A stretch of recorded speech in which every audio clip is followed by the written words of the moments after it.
Pakistan team আসতেছে, হ্যাঁ, যদি অন্য কোনো সমস্যা না হয় পাকিস্তান টিম আসবে।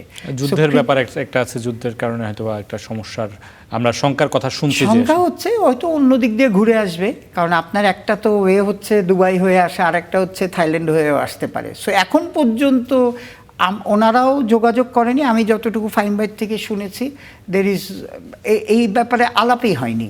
আমরা এটা নিয়ে ফেসবুকে দেখছি, কিন্তু এটা নিয়ে পাকিস্তান ক্রিকেট বোর্ডের সাথে এখনো আলাপ হয়নি, এখনো পর্যন্ত তারা কোনো কনসার্ন জানায়নি। যেটা বলছিলেন যে আসলে অনলাইনে আপনারা অভ্যস্ত হয়ে গেছেন এবং যেই বিভাগের যে চেয়ারম্যানরা আছেন তারা ডিসিশন নিচ্ছেন। বিসিবি পরিচালক শাহরিয়ার তামিম তিনি কিছুদিন আগে একটা অভিযোগ করেছেন যে 4 মাস যিনি মেয়াদ হয়েছেন তিনি তার কাজের আসলে 10 ভাগও এখনো দিতে পারেননি। আসলে বিসিবিতে প্রক্রিয়াগতভাবে আসলে জটিলতাটা কি?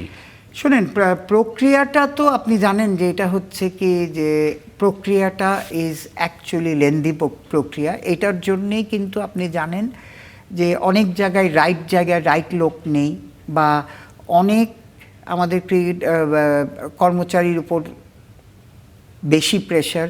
এটার জন্যেই কিন্তু জানেন যে আমাদের আমিনুল ইসলাম বুলবুল সাহেব কিন্তু জুনোক্স বলে একটা HR কোম্পানিকে এনগেজ করেছিল।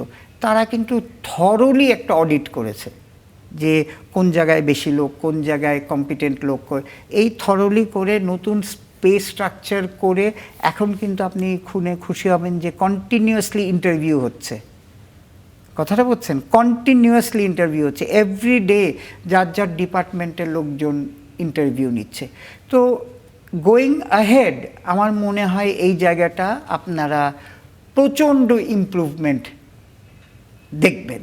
এখন সানিয়ানের তো ডেভেলপমেন্টের কাজ, তো সেখানে ওটা প্রসেসটা হয়তো বাধাগ্রস্ত হয়।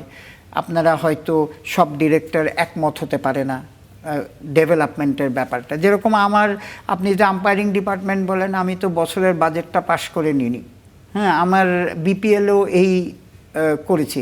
বাট সানিয়ানের কাজটা এত সহজ না, কারণ আপনি রাজশাহী ডেভেলপমেন্ট করবেন, এটা তো বোর্ডের সবাই আবার বোর্ডে অ্যাপ্রুভ করতে হবে।